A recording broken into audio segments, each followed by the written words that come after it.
इस समय असम में बहुत भयानक बाढ़ आई हुई है। 900 गांव डूब चुके हैं। 3 लाख लोग बेघर हो चुके हैं। ये हर साल आने वाली बाढ़ होती है। 1950 में वहाँ एक भूकंप आया था, जो कि तिब्बत में भूकंप आया था, तिब्बत के एरिया में। इस भूकंप के कारण ज़मीन की बनावट ऐसी हो गई कि बार बार बाढ़ आने लग गया तीव्रता से। ढलान ज़्यादा बन गया। उस भूकंप के कारण ढलान कुछ ऐसा बना कि पानी बहुत तीव्रता से असम की ओर आता है। हिमालय से जो पानी निकलता है वो बहुत तीव्रता से असम के क्षेत्र में आता है। असम चारों ओर से पर्वतों से घिरा हुआ है, जिसके कारण कि सारा पानी लुढ़क कर असम के मैदानी इलाकों में आ जाता है और वहाँ बाढ़ और कटाव आ जाती हैं। ब्रह्मपुत्रा नदी है सबसे बड़ी वहाँ पर, और वही काटती है ज़मीन को। केवल फ्लड ही नहीं आता, और वो ज़मीन को काटती भी है। जैसे गंगा जी काटती है, यहाँ कोसी काटती है बिहार में, उसी तरह से असम का भी ये हाल है। 1950 से अब तक जो है ब्रह्मपुत्रा नदी 4 लाख हेक्टेयर ज़मीन को काट चुकी है। लगभग 39% के आसपास की जो ज़मीन है असम की, वो कट चुकी है इस नदी के कारण। हिमालय से जो वाटर फ्लो निकलता है पानी, वो अपने साथ मिट्टी, गाद, कंकर सब कुछ बहाते हुए लाता है। और भी 50 सहायक अनेक नदी हैं, उसके भी मिट्टी, कंकर सब बहते हुए नदी में आता है। और इसके कारण क्या होता है कि जब ब्रह्मपुत्रा नदी में वो सारा पानी आता है, हिमालय से निकलने वाली, तिब्बत से निकलने वाली और आसपास के अनेक 50 सहायक नदियों से जो पानी टरकर बहकर ब्रह्मपुत्रा में पहुंचता है, तो तब तक वहाँ बहुत सारा मिट्टी जमा हो जाता है, जिसके कारण नदी का जो गहराई है वो बढ़ जाता है मिट्टी और कंकड़ से, पत्थर से और गाद से।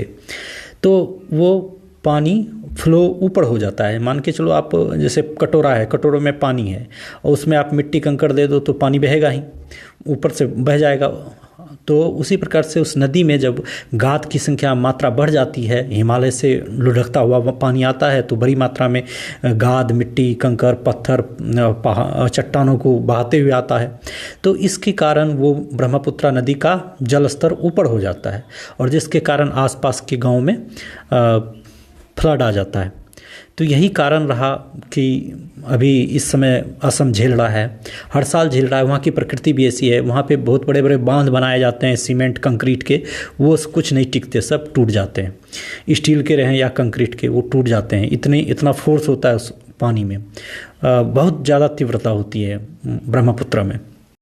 असम में लगभग 9.5 लाख हेक्टेयर भूमि जो है ज़मीन, वो बाढ़ में डूबा हुआ है, और लगभग 4.5 लाख हेक्टेयर ज़मीन को नदी काट दिया है।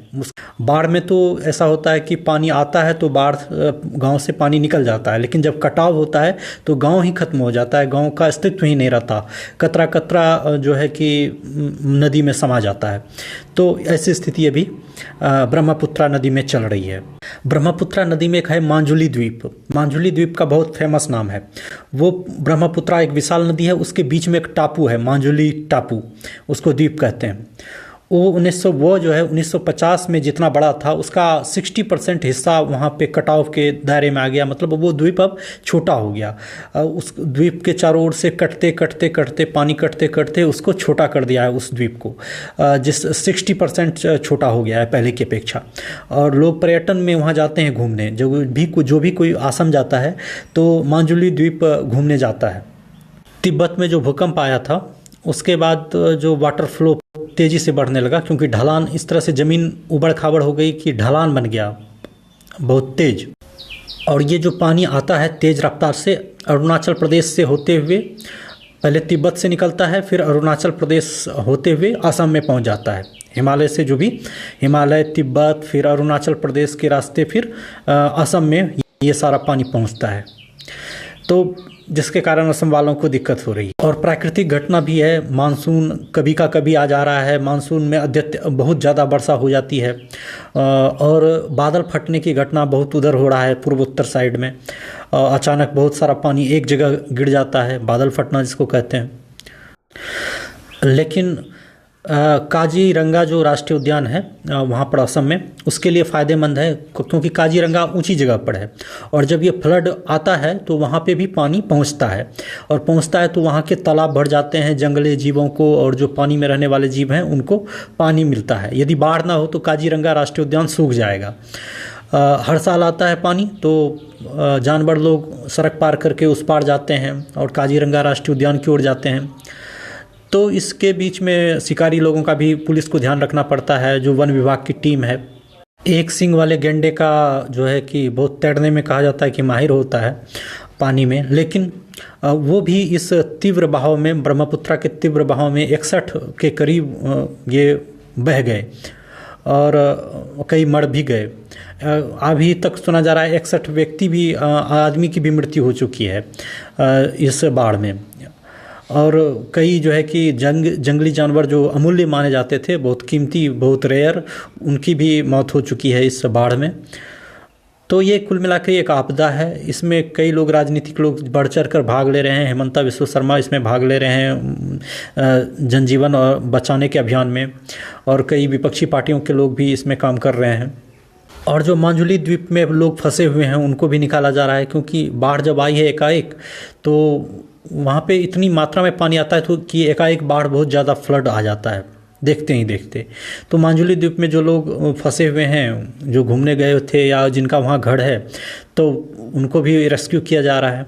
और कई जो है कि जंगली जानवर जो जैसे सांप हैं, अजगर हैं, वो भी बचने के लिए, तेज़ बहाव से बचने के लिए लोगों के घरों और दीवारों में जा रहे हैं। ये भी एक हैरत अंगेज बात होती है कि बहुत सारे जानवर लोगों के घरों में प्रवेश कर रहे हैं। तो ये भी एक रोमांचक बात है। और वहाँ कुछ लोग वहाँ पे देखने जाते हैं इस बाढ़ की तीव्रता को, उनका भी प्राण संकट में होता है, जो सोशल मीडिया वाले होते हैं। तो उन लोगों ने, वो लोग भी, कुछ लोग उसके चपेट में आ गए, बाढ़ के चपेट में। तो सरकार, प्रशासन एडवाइजरी जारी कर रही है। हमारे देश में तो अभी प्रोटेस्ट चल रहा है जंतर मंतर पे युवाओं का। मोदी जी बहुत बातें मान भी गए, कुछ बातें नहीं मान रहे हैं, लेकिन वो फ्रेंडली हुए हैं। लेकिन कानूनी रूप से देखा जा रहा है कि कुछ लोग सख्त हो रहे हैं, लेकिन ऐसा नहीं करना चाहिए। बच्चे के साथ छल नहीं करना चाहिए। बच्चा भोला भाला होता है, वो तो क्रिमिनल नहीं है, उसके खिलाफ FIR करना, NSA लगाना, ये सारी गलत बातें होंगी। तो कुल मिला के हमारे देश में ऐसा सिस्टम चल रहा है, कहीं कुछ हो रहा है, कहीं कुछ हो रहा है। तो हर दिन नई नई खबरें आती हैं। तो इसी तरह जुड़े रहिए, अपडेट रहिए। धन्यवाद।